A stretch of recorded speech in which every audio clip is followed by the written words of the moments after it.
we've got some additional information in the papers as well in terms of the work programme. It's been put down as work programme, but what I intended for this particular session is for us to get an update from the subcommittees on the work that they've been doing, so that OSC is fully informed about that, and we can make sure that we're kind of tallying our work with their work. So if it's okay, we'll just go round the subcommittee chairs and get an update from them on the work that you've been covering. So natural place to start would be with Rebecca. Yep.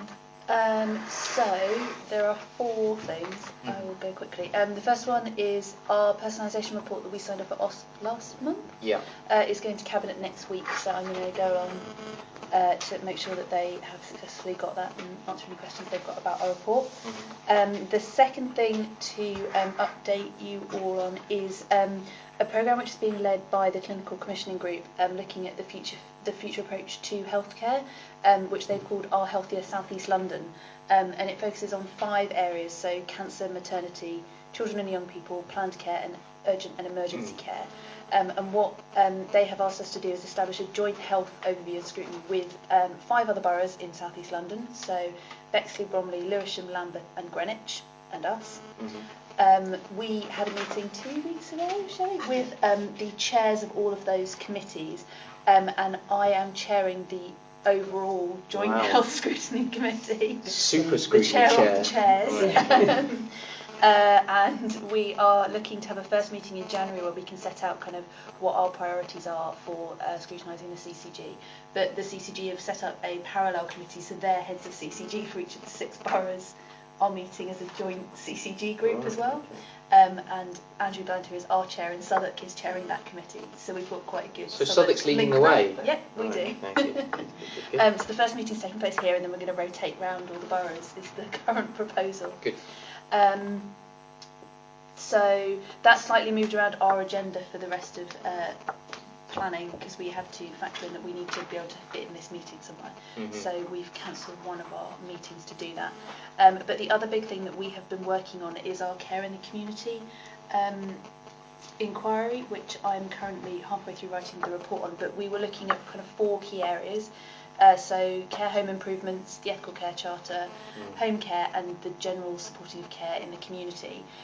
So we heard from the council and the CCG and had a good discussion about kind of next steps on the ethical care charter. We talked a lot about union representation and some of the things that we could do around that. And we also heard from the CQC and Age Concern, particularly around kind of their view of our care homes given the current crisis we have going on, and some of the issues around home care as well and the work that they're doing. And then we had a meeting 2 weeks ago with, we got the care home providers in Southwark to come in and kind of quiz them properly about the closure of Cadwell Green, but also the remaining 2 care homes that are also inadequate, and how exactly they plan on helping to rehouse the people that need rehousing, which I think both David and Jasmine can probably agree with me that it was their response of, well, we're hoping that we're going to be rated not inadequate next time and then we can just move everybody to our other care homes, wasn't really a very helpful answer to the question. So will you be making recommendations? Yeah. Okay. Yeah. But then after that we had a roundtable with about 20 different kind of charities, users, union reps, talking about their experiences of care and what they like, what they don't like, some of their challenges. So yeah, we've got loads and loads of really good recommendations that came to us from those people that I'm now trying to write up into a report for our January meeting, which will then come here. And then the next thing on our agenda is we're going to look at the mental health strategy, which there is a report going to Cabinet next week, and then there should be a strategy due early next year, I think, and we're doing that in conjunction with Jasmine's committee, so we can tie up mental health across adults and children. Yeah. So that's broadly what we're doing. Good, that's fantastic, thank you. It sounds like you've got a huge amount on your plate at the moment. Yeah, but it is good that you know, Southwark is the you know, the borough that's chairing those 2 committees. Is there any particular reason why Southwark got both? No, the CCG one was already already done by Andrew, and it was exactly a room full of silence. Everyone else stepped back. And Shelley ended up chairing the meeting, and then I ended up accepting the position of chair. Joinerinners in Southwark. Clearly, we're just enthusiastic about scrutiny. That's Very good, very good. Okay, thank you. And Jasmine. Okay, just very quickly, we're looking at the issue of female genital mutilation. Southwark, well, we've heard the reports in the summer said that Southwark had the highest rate of FGM in the country. The evidence that we considered told us that a staggering 10.4% of children in Southwark will have a mother who has been genitally mutilated. And it's not in Southwark, obviously that consists of many nationalities, but in Southwark we're told it's Somalia, Sierra Leone and Nigerian parts of our communities. What we did is, thanks to Shelley and her team, we hear that there's more than one way to do scrutiny, and actually what we did is we didn't really feel that we could do this subject justice as we do it in the normal way. So we did an event actually which was quite interesting, and we had a whole day, scrutiny in a day, and Shelley was there, and it was really amazing because we had Dr. Comfort Momo. Did people heard of her? And she's like one of the main practitioners. She's a health, a nurse practitioner at Guy's and St Thomas's, and she leads the field of thought in this work, how to stop it and prevent it. And she gave a discussion, and then we managed to we filled this room, we were over at Guy's and St Thomas's, and we brought together all the people in Southwark and their partners who are interested in this discussion. And so we brought them, and it was really quite heavy going, really, the whole day. But it was amazing because the people on my committee, were really good at bringing it together, and that includes Lisa Rajan, my vice chair. We all worked really well together, and we managed to do it. Julie Timbrell, you will know her. She's always coming up with these exciting new ideas, and I was thinking, if ever there is a time when I don't need an exciting new idea, it's at a place like this, trying to chair something with such a difficult subject. Anyway, so we did the fishbowl thing, but I have to say it came into its own because actually there we didn't only have practitioners, but we had people they're called survivors, people who have come through the other end. So you did the fishbowl thing? Yeah. So basically the fishbowl is where you know how we're sat now. Yeah. What you would do, actually you should maybe try it, Gavin. Okay. What you would do is I'm not sure I need new ideas, but go on. Well, very quickly, in the interest of time, is that you have an outer layer and then you have an inner layer, and you have an inner layer of the people who are about to speak, the fishbowl being watched. But then, when they've had their say, then they get up and move, and then someone else thinks, oh, I have something to say, but you don't formally put your hand up. You just come and join the circle. And so it's like traffic in and out, in and out. But basically, for some reason, when you're dealing with such a difficult subject and you've got people with different levels, practitioners, you've got bureaucrats, you've got all these people, and then you've got people who've survived it, families and community organisations, it actually works. And it's quite a heavy day, and at the end I had to tell people to be careful how they were going home because your head was in a different place.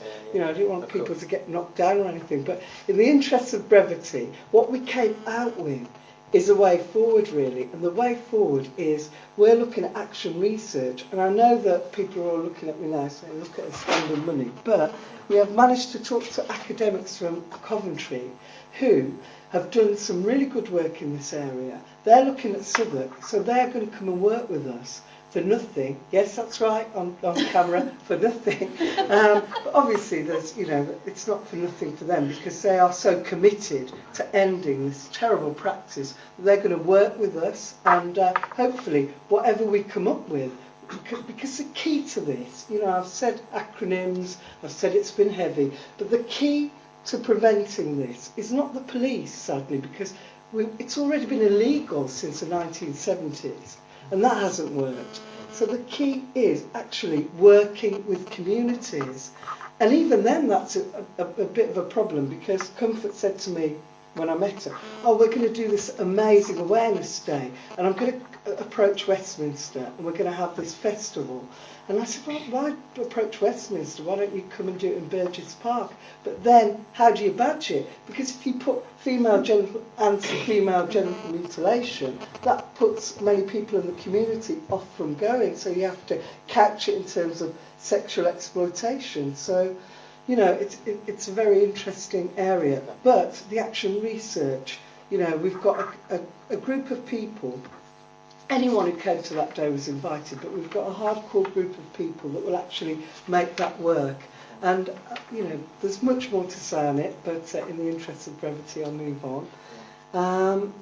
We're looking at autism strategy and the SEND. I probably won't be able to do this justice, but Councillor Kath Whittam, you know, she has really led this area of work. She understands the issue of autism. Her daughter has autism, and she brings with it like an inside knowledge, you know, about what is going on here.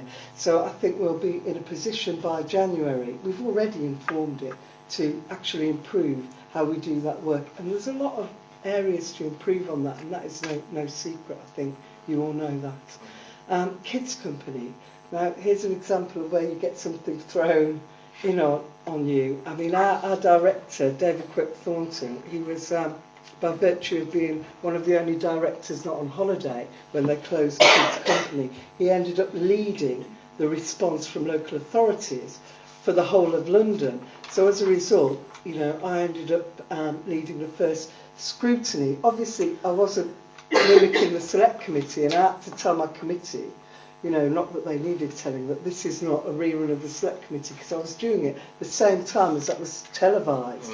But we just cleared it all out. We were looking at what has been the impact of the closure of Kids Company on the people in Southwark, you know, those children that actually used it. And, you know, very, very quickly, it was interesting, you know, it's got one of the highest hits of people tuning in and watching it, you know, on the live streaming. So no small wonder, really. But the results of that is that we spoke to the director. I have to say, in scrutiny, you don't really, well, I've never noticed it. People don't tend to say, you know, well done to the people you're scrutinising, because you never know what's going to, you know, come up the week after, do you, or the month after. But in this instance, I have to say that the director did an amazing job getting the files. Not He's just a very good officer. Yeah, so. very good. Yeah. But that's obviously not the role. It's not all there is to say about it, because scrutiny is about getting under. So we are going to talk to a random selection of young people that have used Kids Company and say, okay, how have we managed the transition? Are you all right? But then there's another issue that we can't really, well, we understand it, but we need to try and understand it more, and that is obviously there'll be a lot of people going underground now. You know, there'll be people that have been affected by the immigration system, and so, you know, we have to find a way of communicating the results of that scrutiny so that people know what to look for in the community, because otherwise, you know, we're just driving people. Is that a report that's going to come to OSC? Yes, it will come okay. to OSC, yeah. And we're also looking at the issue of mental health, as Rebecca has already said. So we'll be looking at the children and adolescent mental health. So, you know, people always say, don't they, that mental health is a Cinderella service. Well, children's mental health is the Cinderella service. So, you know, I'm really looking forward to doing that joined up work with Rebecca's committee. And so we'll see where that leads. I also, you know, we're looking at young people's services. Obviously, that's very topical now, but it makes no sense to look at that in advance, you know, of some of the budget discussions. And I think really I'd be looking at, and the committee are looking at, the transition. What happens to young people as they leave care, as they move on, as people in special needs schools, you know, that we do so well. Yet, what happens to them after they leave school? They're going to be sat at home. So, you know, these are like massive topics, and no wonder education and children's services. But I've given you a flavour, and, you know, in order to do it justice, I'm sure, you know, we're going to have to really narrow it down. Yeah. Nevertheless, you can expect a report on the FGM, a report on the Kids Company, and something on the mental health, and well, basically we'll try and deliver on everything. Brilliant. That's again a huge amount of work. Good to know what's coming down the track as well, and that the Kids Company stuff has been covered off as well. Tom. Thanks, Gavin. So at our recent meeting, the main focus was on the Borough Commander of the Police, Sandra Gibson, and the Cabinet Member Michael Shittu. we took them together as an experiment. So we kept them for just over 2 hours, but we took them at the same time. Yeah. We asked them similar questions to see if they got the same answers. Whether we got the same answers. They held the line pretty well, but it was an interesting experiment, and I'm glad we tried it to see if there were any tensions, between the council and the police. It was a good session. It's something we've got Xander. That's the second time in a row now that Xander's come while I've been chairing this committee. He's very keen to engage, and we're very pleased to have him come.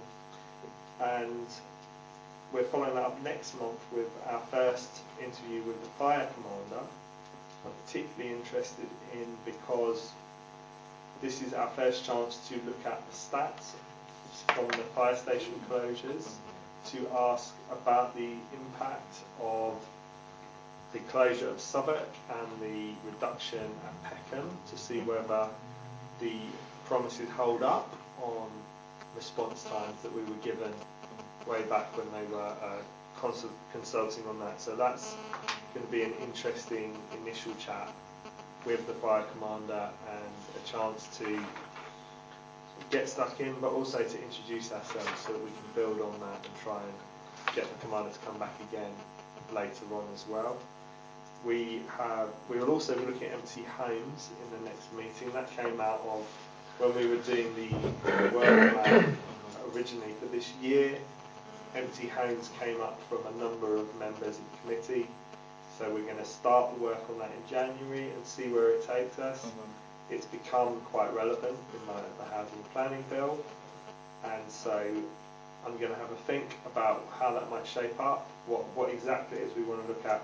But the committee members were very clear that that doesn't just apply to empty council homes, that applies to empty homes of all types throughout the borough, including some of the new builds that we see that are apparently empty in the towers and so on that are going up. So we'll see where that piece of work takes us, but that's the focus for the second part of the year. We've got Richard coming as a cabinet member in February, and in terms of housing repairs, we have been twisting and turning on housing repairs for some time. We started to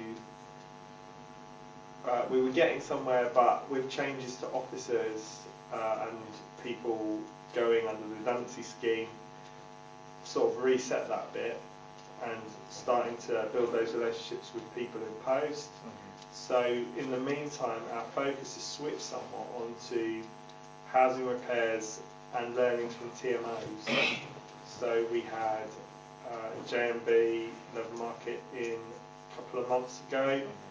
They gave us a really illuminating look into how their housing repairs works, and interestingly, there seems to be a consensus building in the industry that large scale is no longer It's interesting. the way The to only go. place in my own ward that I don't get complaints about housing repairs ever is Brenchley Gardens, which is a TMO in my ward. It's striking. Yeah, it's remarkable. Yeah. And actually, a lot of their learnings are that having accountable people on site that people can see, plus having a service which allows operatives to repair lights that are missing while they're there, because they're not under pressure from a huge machine to get back on to the next job, has made a real difference to them in terms of how residents view the repairs service. And we started to talk with that about whether or not there could be a pilot at some point for Southwark. As one of the contracts comes up, maybe there could be a pilot. But as we were talking about that, as a ward council, got briefed on plans to introduce a pilot, something called resident-led services. So Peckham, Camberwell East and Camberwell West are the pilots for allowing, bringing residents from those areas together and asking them to shape what their housing services could look like going into the future, and that includes repairs contracts. Now each of those areas will probably come up with a different structure to fit the requirements of the residents in those areas. That's what's interesting about this. They're not piloting somewhere and rolling it out there, piloting in 3 places and allowing those places to come up with their own ideas Now, some residents are very excited about this. Some residents say, pay my rent, fix my flat, you know, which is absolutely fair enough as well. And it's about looking at those areas and seeing where there's a critical mass of people. So some of the stuff we were hoping to start exploring, the council's preempted us on. Okay. So we are going to ask the relevant officers to come in January and talk us through how they see that pilot coming together. But I also want to bring in one of the area forums as well during that process and see how it's starting to shape up. Sounds fascinating. Okay, great. Thank you very much. Any other questions from other members of the committee to subcommittee chairs at this stage? I think just to say on housing, although I generally agree with your points, I mean we've got 4 TMOs in Cathedral's Ward, all relatively small, between about 50 and 110 properties, but in some of them I do get complaints actually about the request process, so I think even TMOs can, I mean I think, you know, they have to also continue to provide a good service, and it's they're actually the ones that have been slightly longer established, so I think that maybe even TMOs get into bad habits and become not as responsive as they should do. I'm generally very much in favour. I think you're right. I think the downside comes. The last thing I'll say on this is that because it's you get the kind of postcode lottery thing happening.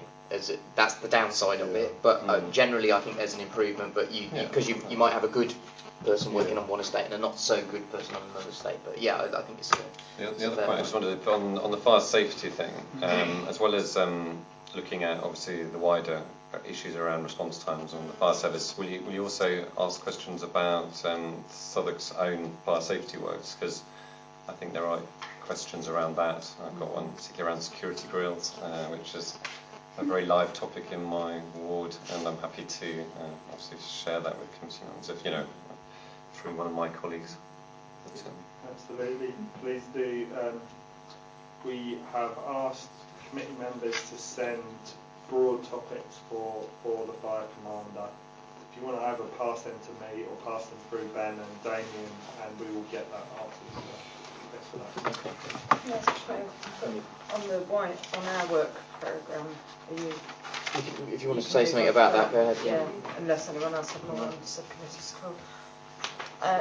Thanks first of all for showing us it, which is helpful.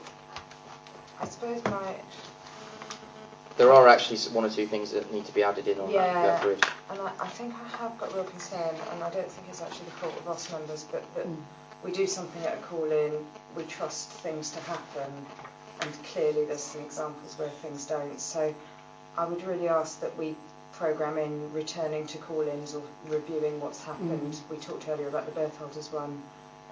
David may come back to it on the minutes, but I'd actually like us to come back to look at bulk refuse, because we were promised about monitoring fly tipping, and we need to look at that.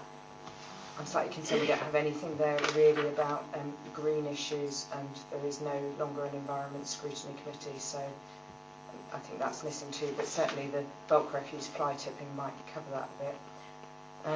So reviewing call-ins is my first point, and then my second point, which is, I think it's maybe mentioned in regeneration, but to be honest that's a bit too late, is the Southwark plan. I don't know where the council actually does any scrutiny of the Southwark plan. It doesn't fall under any of the subcommittees. It's a massive strategy about the future of this borough. It just strikes me that OSC ought to care what's in the Southwark plan and have a look at that. We're responsible for regeneration and planning this committee, so I would like us to look at that as well. Any other contributions on the OSC work plan? Yes, sorry. I was just wanting to know a bit more about female mutilation. So I don't really understand what Coventry are researching, and do you think more proactive measures should be taken to tackle this problem, seeing as Sorry, do you want to introduce yourself as well? Sorry. I'm Lucy Alderson. I'm from the City University. Okay. And you live in Southwark? No, I'm a student journalist. Ah, right. Oh, okay. Right. Okay. Hi Lucy, thank you very much for your question. Yes, the thing about Coventry is that there's a professor and a doctor there, and I can talk to you about them, you know, after the meeting. I'm happy to do that. But we talked to a lot of people who were leading this field in order to get our scrutiny in a day. They couldn't come to the scrutiny in the day, but they did offer to do some action research with us. So what it will be about their work that they've done already, working with communities, and they've been, you know, all over the world. And they've got sort of little body of expertise in Coventry around this, and so they, you know, want to come and work with us. So we'll be basically, they'll be working with us and a lot of the community organisations that came along on the day, and we're just meeting now to identify how the action research will be, how long it will be, and how we hope to do it in a short, because we only work from for 1 year, the Scrutiny Committee, so it has to be done in a matter of months. But because we set up the scrutiny in a day, we've got all the people, the community representatives there. So, you know, it would be very much about how you can actually work in the community to prevent it. Because as I said before, the legislation is on our side.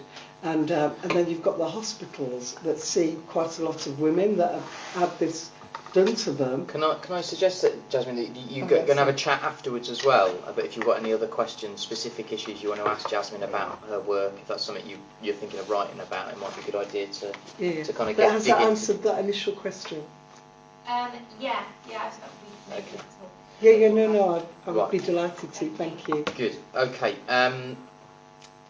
Were there any other contributions on the work programme? We've obviously already tonight agreed to come back to the birth holders issue during the budget scrutiny. The one I wanted to add in that is not on that list.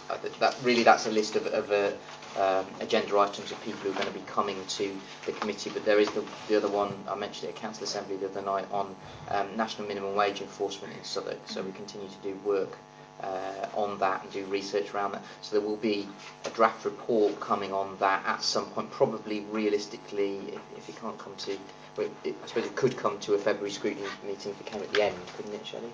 Presumably. Like, can we add other issues onto that?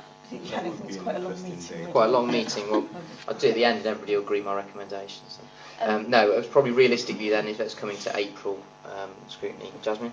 Yeah, just very quickly on the point that Anoud made, I think that has to be right about, and I forgot to say that in my report, about all the stuff we did last year in our committee. We want to find out that people officers are getting on with it. But I'm just thinking, I'm looking to Shelley really, because you always have like this box of ideas about how to do scrutiny effectively, and I'm just wondering if there's a less onerous way than having them all back and having like a repeat of the committee. Do you see what I mean? There must be better, smarter ways of doing it. What issue are you referring to there? I'm talking about this idea of, like, you know, bringing people back, the call-ins back. Right. So, for example, the Canada Water Leisure Centre, that doesn't appear again, and yet that's, you know, I'm not entirely convinced that what we recommended is happening, and how do we check up on that? But Gavin, the point the first point to make there is not everything that we recommend will happen because we're recommending it. So we'll look at and don't you want to know? Yeah, we'll have, let me finish. The cabinet member's written. He's quite clearly said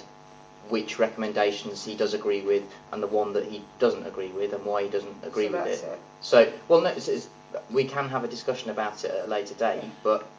You know, it doesn't. I don't think it necessarily has to happen as a matter of course. The point that I was making is that if we look to the scrutiny team to find out smarter ways of actually, you know, following up some of the stuff that we've done without having the committee. Is it about getting written responses and then from those figuring out which ones trigger a bit of committee time? Some will and some won't. I think is the answer. The other one, the suggestion that we've had tonight is on the Southwark plan. If that's not going to, go ahead. Your point about living wage, just quickly. Yeah, go on. So part of the stuff that we've been doing around care, it's brought up a lot of issues around whether people are actually being paid under living wage and care provider stuff. We've got quite a lot of good stuff from the union reps that came to the roundtable. So. I'll make sure you get it all. Well, what I was going to say is we got loads of really good stuff then. I'm quite tempted to broaden that out a little bit into the issue of low pay and poverty pay, because at the moment we've just been looking at underpayment of national minimum wage. it's also been raised with me about the issue on living wage. So yes, I think we should look at that. I'll refer it all up to you because there was quite a lot of stuff about where there are gaps in some of our contracts that mean that people aren't actually being paid the right amounts and problems with back pay and things like that. Okay. And on Southwark plan, yes, let's have a think about how we might do that and fitting that in if it's not being covered at any other point. It's not, and it's quite tiny. Yeah. At the moment. Can I suggest maybe the cabinet member interview with Councillor Colley? If we're doing the budget in February, I assume we'll be interviewing her there. Yeah. Pushing that from January to February. Well, the reason for doing the councillor, this is something that came out of previous years' scrutinies, is that what happened before was that we did the budget scrutiny in February, and it was a kind of like one-off, bang, that's it. And one of the reasons I think it worked better last year was because we did it in a two-stage process. And I wasn't the first person to do this. There was you got the first bite in that you got some initial information from the cabinet member the month before the budget scrutiny. It meant you could dig into some of those issues, and then when you came to the actual budget scrutiny in February, you were able to. There were some things already live. People were already thinking about certain areas that they could ask about, and it meant that the recommendations we came up with, I think, were richer as a result. So it wasn't clear it was to do with the budget. Yeah. Okay. Maybe the digital strategy moved to that? Well, we don't necessarily have to move something. We could just add something in and have a long meeting. Can we also then add in returning to the bulk refuse? Because we did say we'd monitor flight again. Yeah, I'm not suggesting tonight that we go through every line of our work programme for the coming year and agree that. What I wanted to focus on this evening was the work that the subcommittees were doing. So let's... Well, we always, as a government, get a written report for January, and then when Darren comes back anyway in February, then we can talk about it then. Yeah. Okay.